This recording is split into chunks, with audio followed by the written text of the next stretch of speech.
coach. Ma chérie, faut ouvrir ton gosier, tu parles. Alors, coach, je suis mariée, ça fait moins d'1 an, mais c'est un billet d'avion direct pour la Yougoslavie que j'ai pris comme ça. Ça veut dire quoi ça? Coach, une histoire rocambolesque.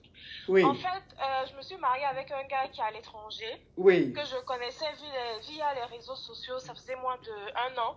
Oui. Maintenant, il se trouve qu'avant cette relation, j'étais avec un sugar. Oui. Et on a fait 7 ans ensemble. Il a payé mes études en France, dans une école de commerce. Il payait mon logement, il m'a acheté 2-3 voitures. En fait, c'est juste la maison que j'ai pas eue avec le gars. Oui. Mais avec la pression de la famille et tout ça, donc j'ai finalement accepté de me marier. Oui. Et le sugar ne savait pas, on a eu une grosse dispute parce qu'il ne m'achetait pas toujours la maison, ça m'a énervée.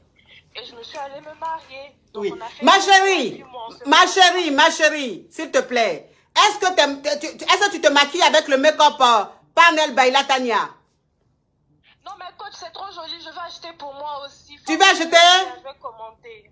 Oui. C'est le make-up Parnell by Latanya. Ça, c'est le gloss que j'ai mis avec le contour. Et ça, c'est pour mettre sur le nez, pour mettre sur les pommettes et tout. Tu vois? C'est très. En tout cas, je suis maquillée par le maquillage Parnell by Latanya. Mais caviar, si vous voulez vous maquiller, si vous voulez acheter vos make-up, n'allez pas ailleurs. Allez chez Parnell by Latanya. Parnell by Latanya, si vous voulez la contacter, son service clientèle, vous faites le plus 131 29 34 81 30, je répète, le plus 131 29 34 81 30. Parnell by Latanya. Le maquillage, le make-up caviar, le make-up champagne. C'est quoi ça? Ça donne les lèvres pulpeuses. Vous voyez les lèvres? Oui, tu es très belle, coach. Mes lèvres sont pulpeuses, non? C'est pulpeuse, mais moi, je suis jalouse même. Je vais acheter pour moi aussi. C'est pulpeuse, hein? Ma chérie, c'est bien. Tu me dis ce que je vais entendre. J'aime bien ça. Tu es perspicace. Ok, donc qu'est-ce qui se passe dans ta vie? Donc, le mariage, c'était un billet d'avion pour aller en Yougoslavie. Oui. Je trouve que je suis enceinte. Mais le sugar est revenu. Oui. Quand le sugar est revenu, on s'est vu à Dubaï. Il m'a acheté des bijoux en or, des diamants, machin et tout. Oui. Le froid, en même temps, la fraîcheur est revenue dans ma vie. Oui. Il se trouve que je ne sais plus quoi faire, coach. Mariage yougoslave ou bien je retourne dans mon caviar. Mais tu dis ton gars, il est yougoslave en comment? Il ne travaille pas? Coach, il travaille, il a 2-3 boulots, il a des stocks, mais il est pingre, coach. Ah. Le gars là, il est pingre, il sort pas les sous, il donne pas l'argent. Là, j'avais un stress au travail, j'ai démissionné parce que je suis enceinte, je ne peux pas rester dans un environnement toxique. Oui. Mais je lance un projet pour des business comme ça, même 1 roupie, $1 que tu n'as pas mis dedans. Le sugar est revenu en même temps, ça fait même pas 3 mois. Il a acheté terrain 1000 mètres carrés pour moi, coach. Et puis, il veut investir dans le business. Ma chérie, tu sais de où tu es là, ta destinée, c'est la destinée de sugar. C'est-à-dire que chacun a sa destinée. Toi, ça veut dire que tu vas comme, c'est-à-dire, où tu vas passer pour devenir propriétaire. La première fois, c'est par sugar daddy. Parce que tu peux pas être avec quelqu'un qui a 3 boulots qui avare. 1 centime, il ne te donne pas. Bon, tu es avec lui là même, c'est pourquoi. Tu es avec lui là même, c'est pourquoi. Quand je suis enceinte, il va même pas me demander, ah, tu veux manger sucré ou bien tu veux manger salé. Coach, quand je suis allée à Dubaï, le sugar, faut voir comment il caresse mon dos. Je n'ai qu'à me reposer parce que je suis fatiguée, je suis enceinte. Il n'y a pas love, il n'y a pas... Vraiment, ça me stresse. Mais toi, tu es enceinte là, tu es enceinte de qui au juste? Je suis enceinte de mon mari, coach. Aïe. Du Yougoslave. Mais ma chérie. Oui. Pourquoi tu te comportes dangereusement comme ça? Tu m'expliques une histoire, j'ai cru que j'avais affaire à une petite fille qui est célibataire, qui est un gars qui est Yougos et qui est un sugar daddy. Donc tu es mariée. Je me suis mariée, ça fait même pas 1 an. Donc tu es mariée au Yougos là? Je suis mariée au Yougos parce qu'il y avait fait parler avec le sugar dans l'affaire de terrain qui sortait pas. Donc on a fait une longue pause, 6 mois, 7 mois. Bon bref, je suis allée me marier. Voilà, je savais pas. Donc tu es mariée, tu es enceinte de ton mari et puis tu es allée à Dubaï voir ton sugar daddy. Ah coach, souvent il faut prendre les décisions tranchantes. Oui, mais ma chérie, tu t'amuses dangereusement. Mais coach, je vais faire comment? Comment ça, tu vas faire comment? Comment ça, tu vas faire comment? Tu es enceinte du monsieur là, tu t'en vas voir le sugar. Donc le sugar daddy, tu allais le voir là. Je suppose que vous avez beaucoup. coach, on dit pas les choses comme ça à l'antenne. Oh, faut dire là-bas, on dit pas les choses comme ça à l'antenne. Maintenant, tu me connais? Oh, coach, oui. Hi! Non, non, là, tu t'amuses dangereusement. Oui, c'est pas bon, c'est sale. C'est sale, non. Franchement, j'ai cru que tu étais une petite fille. Tu avais un gars qui est Yougos, qui est Ava, et puis tu avais un sugar daddy. Moi, j'ai cru que c'était ça. Mais où tu es marié légalement, ça fait 1 an. Même si le monsieur est Yougos, mais quand même, tu l'as marié.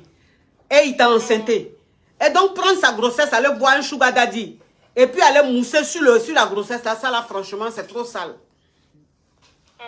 C'est trop sale, ma chérie. Là, tu t'amuses dangereusement. Et puis, en plus, le sugar daddy, tu allais voir, il sait que tu es enceinte. Oui. Les sugar daddy aussi, ils sont d'une perversité extrême. Hein? Donc, le sugar daddy dans la grossesse, là, quand même, il n'a pas eu peur.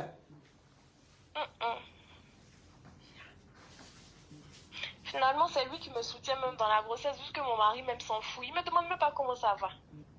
Il me demande pas.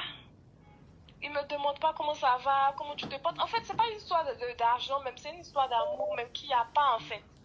Il n'y a pas d'amour, il n'y a pas de sentiment, il n'y a pas de considération, d'attention. Quand moi-même je suis allée me marier, je savais que c'était un jeune gars, donc l'argent on s'en fout un peu. Mais arrivé un moment, il faut qu'il y ait l'amour, il faut qu'il y ait des sentiments. Il me demande pas comment ça va, la grossesse et le bébé va bien et tout ça. Quand je lui envoie les propositions pour les prénoms du bébé, il s'en fout en fait. Il s'en fout. Il me tape des histoires à dormir debout. Moi-même, je veux divorcer. Pas faire de sugar même, parce que ça, là, je n'aime pas. Au moins, il faut qu'il y ait de l'amour, quoi. Même oui, mais, ma chérie, tu veux divorcer, ça, c'est ton avis. Ça, franchement, pour te dire vrai, si tu veux divorcer, c'est ta décision personnelle. Là, je peux même pas intervenir parce que ton histoire est trop compliquée. Ton histoire est, mais rocambolesque, digne d'un film cauchemardesque. Tu comprends un peu le truc? Parce que tu es mariée. Et moi, si tu n'étais pas enceinte, ça n'allait pas me faire grand chose, mais tu es enceinte. Tu vois? Donc, l'histoire est trop compliquée, l'histoire est un peu bizarre, c'est sale. Si tu veux divorcer, c'est ton avis, c'est ton choix. Tu divorces, ça, c'est ta décision personnelle. Moi, je peux même pas intervenir, je peux rien te dire à ce niveau-là. Tu vois? Voilà, je peux rien te dire à ce niveau. Mais si tu as laissé cette grossesse-là, tu peux pas faire des bêtises dessus. La vie, c'est un choix. Soit tu laisses pas la grossesse, soit tu laisses la grossesse. Si tu as laissé la grossesse, faut rester digne, finir de faire l'enfant. Et puis si tu finis de faire l'enfant, que tu divorces, tu peux reprendre avec le sugar daddy. Mais tu peux pas être enceinte et puis aller voir le sugar daddy et puis faire des trucs sur la grossesse. Franchement, et puis l'enfant, tu veux garder l'enfant. L'enfant va naître là. Tu vas regarder l'enfant là comment? Hein, et puis c'est toi qui es sur ton profil là? Oui, coach. Regarde comment tu es belle. Regarde comment tu es belle. Tu es trop belle. Tu es trop belle pour faire les choses comme ça. Même si on dit le diable s'habille en Prada. C'est pas comme ça. Hein? D'accord. Oui. Vraiment, faut pas faire ça, mon bébé. Faut pas faire ça. Si tu veux garder la grossesse, garde ta grossesse. Attends quand tu vas finir de faire ton enfant. Si tu veux divorcer de ton mari, c'est tout. Non, je vais garder, coach. Ça, il n'y a pas de question dessus. Je vais garder. Ok. Donc, faut garder ta grossesse quand tu vas finir d'accoucher. Si tu veux plus être ton mari, tu demandes le divorce parce que tu n'es pas heureuse avec lui. Et puis maintenant, si tu veux être le sugar daddy, c'est ton choix. C'est ton choix. Mais être enceinte, étant mariée, aller voir ton sugar daddy et puis faire des choses, vraiment, ça donne la chair de poule. Moi, je dis ça pour l'enfant. C'est pas bon. Tu comprends? Faut respecter l'enfant qui est dans ton ventre. S'il te plaît. D'accord. Okay. D'accord, joli bébé. D'accord, coach. Merci. Au revoir, ma chérie. Oui.